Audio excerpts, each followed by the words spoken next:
Hello दोस्तों, जय हिंद, वंदे मातरम। दोस्तों, आज हम बात करेंगे इसराइल और लेबनान के बीच में चलने वाली इस जंग के बारे में। दोस्तों, होता ये है आज की देर में ये अपडेट है अब तक की कि इसराइल और लेबनान दोनों एक दूसरे की तरफ हमला कर रहे हैं। हिजबुल्लाह और इसराइल दोनों। हिजबुल्लाह ने आज 100 से ज्यादा मिसाइल मारे हैं इसराइल के ऊपर में, जिसको इसराइल ने सक्सेसफुली न्यूट्रलाइज कर दिया हवा में ही, आयरन डोम की मदद से।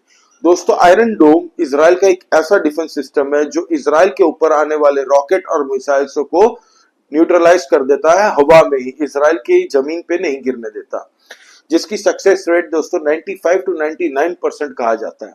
आज जितने भी मिसाइल हिजबुल्लाह ने मारे हैं दोस्तों, 95% आयरन डोम ने न्यूट्रलाइज कर दिया, और बाकी के जो 5% मिसाइल जो इसराइल के अंदर आए थे वो खाली जमीन, बैरन लैंड पे गिरे हैं, जिससे कोई जान और माल का नुकसान नहीं हुआ इसराइल को। दूसरी तरफ इसराइल ने आज जो हमला किया है हिजबुल्लाह के ऊपर, कहा यह जा रहा है दोस्तों खाली शाम की इस 4-5 घंटे में 50 से 60 हिजबुल्लाह के टेररिस्ट मारे जा चुके हैं लेबनान के अंदर में।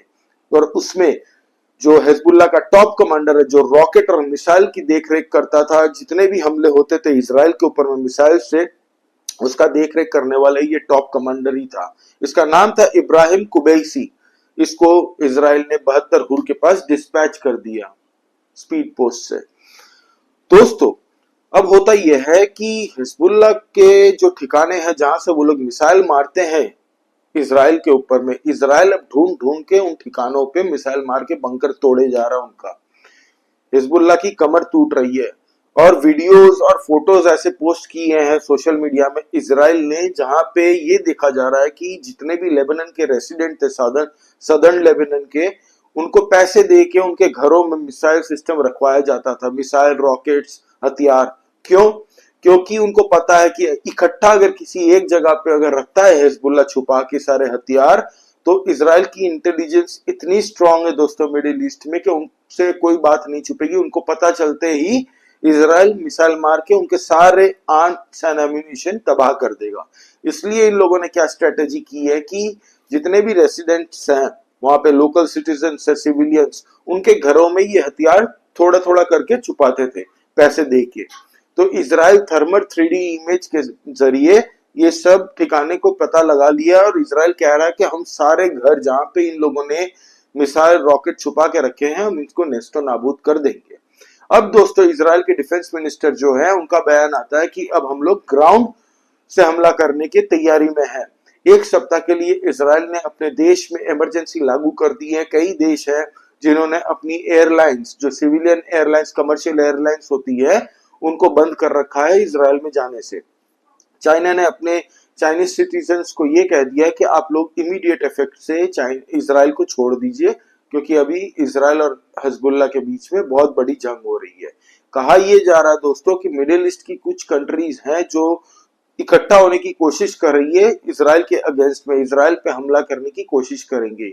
ये जो एर्दोगान है दोस्तों, वो यूएनजीए में जाके यही गुहार लगा रहा है कि एक फोर्स बनाओ, अभी बहुत जरूरत है इसराइल को रोकने की।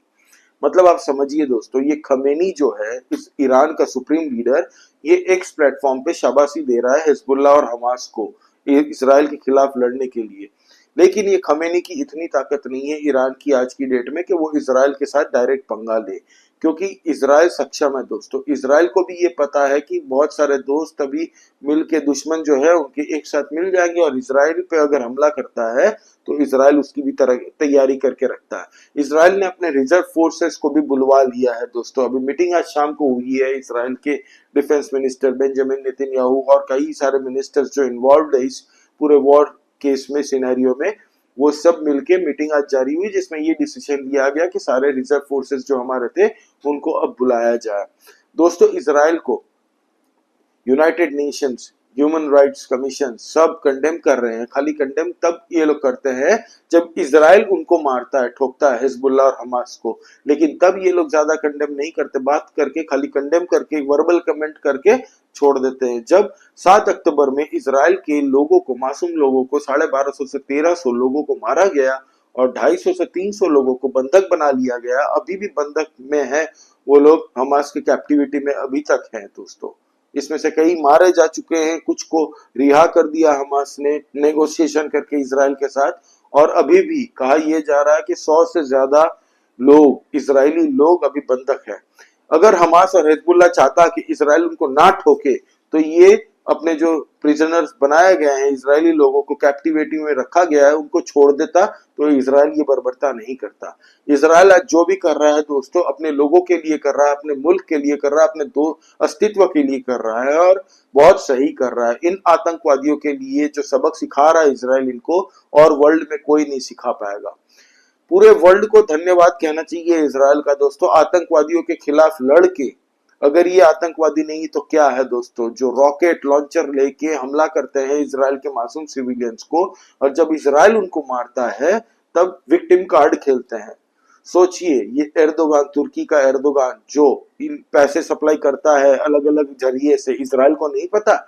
इजराइल को पता है, और एर्दोगान को भी ये पता है कि इसके बाद में टारगेट एर्दोगान है। अच्छे से एर्दोगान को समझा दिया जाएगा, इसलिए एर्दोगान की फटी पड़ी है। ईरान कभी डायरेक्ट नहीं आएगा इजराइल के साथ लड़ने, क्योंकि उसको पता है, उसने ट्राई कर लिए थे, 750 जो मिसाइल मारे थे, 250 से ज्यादा मिसाइल मारे थे इजराइल के ऊपर में, वो इजराइल ने खत्म कर दिए हवा में ही।